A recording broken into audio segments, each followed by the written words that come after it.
আসসালামু আলাইকুম ওয়া রাহমাতুল্লাহ।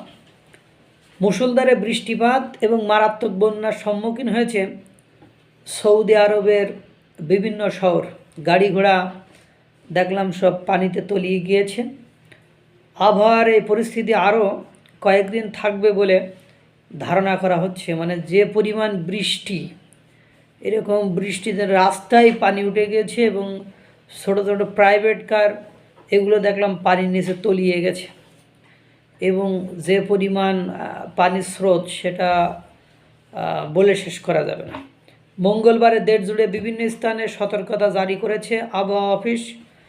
পশ্চিম সৌদি আরবের পবিত্র মক্কা এবং মদিনার পাশাপাশি পূর্বাঞ্চলের বিভিন্ন এলাকায় হাই রেড অ্যালার্ট জারি করেছে। রাজধানীর রিয়াদ, মধ্য সৌদি আরব এবং দক্ষিণ পশ্চিমাঞ্চলেও অরেঞ্জ অ্যালার্ট দেওয়া হয়েছে। রেড ক্রিসেন্ট সহ দেশটির উদ্ধারকারী কর্তৃপক্ষ ভারী বৃষ্টির সতর্কতার কারণে তাদের প্রস্তুতি বাড়িয়েছে।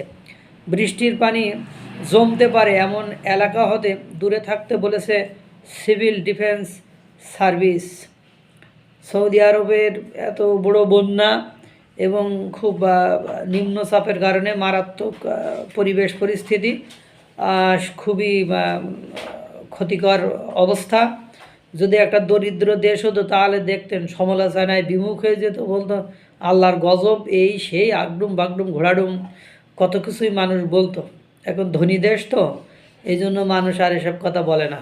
আল্লাহ তাআলা সকলকে ভালো রাখুক, সুস্থ রাখুক। আসসালামু আলাইকুম ওয়া রাহমাতুল্লাহ।